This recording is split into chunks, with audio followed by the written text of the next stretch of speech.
सभामुख महोदय, वैशाखको दोस्रो हप्ता प्रधानमन्त्रीज्यूको नेतृत्वमा सुशासन आयोग गठन भएको सुन्नमा आयो। म मेरो निर्वाचन क्षेत्रका जनतासँग भेटघाट गर्दै गर्दा अधिकांश काङ्ग्रेस र एमालेलाई भोट हाल्ने जनताले एउटा प्रश्न प्रधानमन्त्रीलाई सोधिदिनको लागि मलाई आग्रह गर्नुभएको थियो। सुशासन र पारदर्शिताको खोक्रो नारा दिने हाम्रा प्रधानमन्त्रीज्यूले आफू र आफ्नो मन्त्री परिषदको सम्पत्ति विवरण सार्वजनिक गर्नुभएको छैन भने उहाँले आफ्नो नेतृत्वमा बनाएको सुशासन समितिले सुशासन आयोगले कस्तो सुशासन दिन्छ भनेर हामीले परिकल्पना गर्ने। मान्यज्यू, कम्तीमा यति प्रश्न प्रधानमन्त्रीज्यूलाई सोधिदिनुहोस् न भनेर उहाँ जनताहरूले भन्दै गर्दा म अवाक भएँ र प्रधानमन्त्रीज्यूको नैतिकतामाथि उठेको प्रश्नको जवाफ म यस सम्मानित सदन मार्फत सोध्न चाहन्छु र आफ्नो मन्त्री परिषदको र आफ्नो सम्पत्ति विवरण कहिले सार्वजनिक गर्नुहुन्छ? सभामुख महोदय, धेरै भएको छैन, करिब 10-11 महिना अगाडिको मात्र कुरा हो। प्रतिपक्षमा रहँदै गर्दा नेपाली कङ्ग्रेसका दुवै महामन्त्रीज्यूले भ्रष्टाचार र ठगी प्रकरण विरुद्ध उठाएका मुद्दा र सोधिएका प्रश्न आज पनि संसदको रेकर्डमा निकालेर हेर्न सकिन्छ। तर आज प्रश्न सोध्ने र जवाफ दिनेहरू लोकतन्त्रको न्यूनतम मूल्य मान्यतालाई पनि कुल्चिएर सरकार सञ्चालन प्रक्रियामा हुनुहुन्छ। म सम्मानित सदन मार्फत यहाँहरूलाई सोध्न चाहन्छु, सहकारी ठगी प्रकरणमा संसदीय छानबिन समितिले औल्याएको 87 अर्ब ठगी र सो प्रकरणसँग जोडिएका वास्तविक पीडक कतिलाई कारबाहीको दायरामा ल्याइयो? 40 वटा सहकारीमा जम्मा भएको 87 अर्ब के सबै वैध कमाई हो? स्रोतको छानबिन गर्नुपर्छ कि पर्दैन?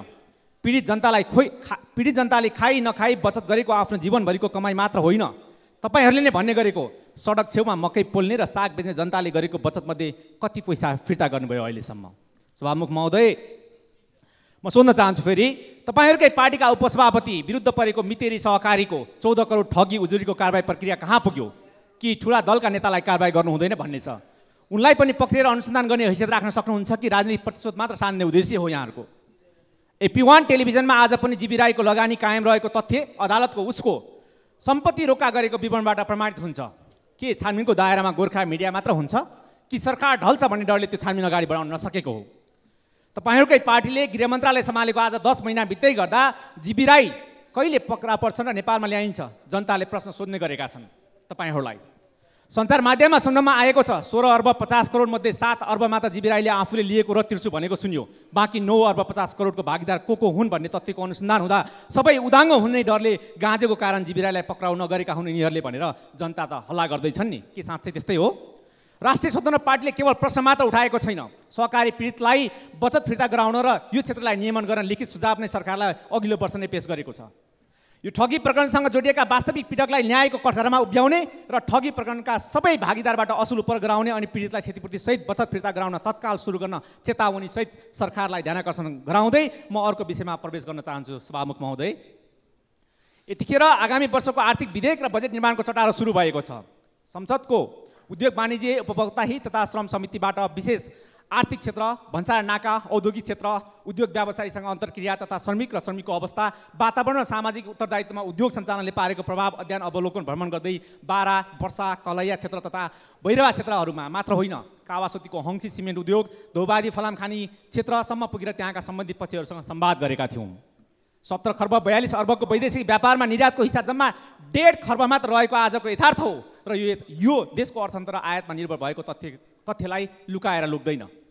आयातलाई व्यवस्थित गर्न देशभरका भन्सार नाकामा आधुनिक प्रविधिको अनुसरण गर्दै त्यसको जडान, विकास र उपयोगमा बढाउनु पर्ने, सबै किसिमका खाद्य वस्तु, कृषिजन्य वस्तु तथा पशुपक्षीको आयातलाई व्यवस्थित गर्न भन्सार तोकेर त्यहाँका सबै किसिमका एकीकृत जाँच प्रणाली तथा क्वारेन्टाइन प्रमाणीकरण सुविधा उपलब्ध गराउनु पर्ने, सुविधा सम्पन्न ड्राइभरको व्यवस्था तथा भन्सार यार्डहरूको विकास गर्नुपर्ने र आवश्यकता अनुसार दक्ष प्राविधिक जनशक्ति उपलब्ध गराई तत्काल भन्सार नाकाहरू सुधार गर्नुपर्ने देखिएको छ।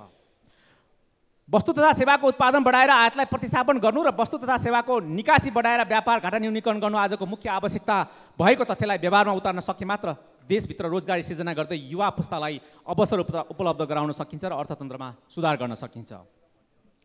विशेष आर्थिक क्षेत्र मार्फत एकीकृत सेवा उपलब्ध गराई निर्यातजन्य उद्योग स्थापना गरी निर्यात बढाउने अभिप्रायसहित सिमरा तथा भैरवा क्षेत्रमा विशेष आर्थिक क्षेत्र स्थापना गर्न राज्य कोषको 2.5 अर्बभन्दा बेसी रकम र 10 वर्ष खर्चिसकेको छ। तर विशेष आर्थिक क्षेत्रमा उद्योगहरू स्थापना हुनुको सट्टामा झाडी र रुखहरू मौलाएका छन्।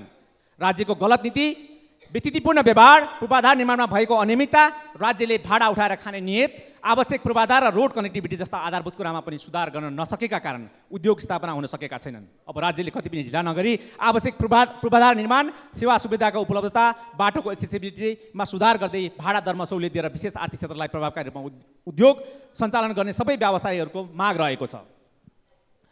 भूतप्रभावी आर्थिक ऐनका कारण व्यवसायीहरूले उठाउँदै नउठाएको भ्याट रकम राज्यले असुल गर्ने, मैले सकाउन राखेँ सभामुख महोदय, राज्यले असुल गर्ने नीतिका कारण व्यवसायहरू ठुलो समस्यामा झेल्नु परेको छ, झेल्नु परेको गुनासो सुनाएका छन्। निर्यात व्यवसायीहरूलाई निर्यात गरे बापत राज्यले घोषणा गरेको अनुदान रकम विगत 3 वर्षदेखि पाउन सकेका छन्। करिब 5.5 अर्ब अनुदान रकम तत्काल अर्थ मन्त्रालयले निकासा गरी निर्यात व्यवसायले उपलब्ध गराउन व्यवसायले ध्यानाकर्षण गराएका छन्। त्यसै गरी ढुवानी सेवामा लगाइने 2.5% TDS निर्यात गर्दा एयर कार्गो र सी कार्गो सेवामा पनि लागू गरेका कारण निर्यातको ढुवानी खर्च बढेको छ। निर्यातको ढुवानीमा उक्त शुल्क हटाउने यही आर्थिक विधेयकमा सम्बोधन हुनुपर्ने व्यवसायले जोरदार माग गरेका छन्। नेपालबाट निर्यातको प्रचुर सम्भावना बोकेका नेपाली उत्पादनलाई विश्व बजारमा निर्यात गर्न अवरोध खडा गर्ने गैर भन्सार अवरोधलाई निराकरण गरी व्यवसायले जोरदार माग गरेका छन्। प्रत्यायन ऐन 2079 अनुसार नेपालमा प्रत्यायन केन्द्र एक्रिडिटेसन बोर्ड गठन हुने प्रक्रिया अगाडि बढिसकेको छ। त्यसलाई तीव्रता दिएर प्रविधि र क्षमतायुक्त बनाई Asian Pacific laboratory accreditation corporation एप्ल्याकसँगको समकक्षता प्राप्त गर्न र आफ्नो देशमा भएका सबै किसिमका प्रमाणपत्र जारी गर्ने ल्याबोरेटरीहरूको अडिट गरी समकक्षता प्रदान गरी उक्त जारी गरेको प्रमाणपत्र अन्तर्राष्ट्रिय जगतमा मान्य हुने गरी क्षमता विकास गर्नको लागि पनि व्यवसायले माग गरेका छन्। यही आर्थिक विधेयक मार्फत यी सबै कुरालाई सम्बोधन गरियोस् पनि जोरदार माग राख्दै मेरा भनाइ अन्त्य गर्छु। धन्यवाद। माननीय सदस्य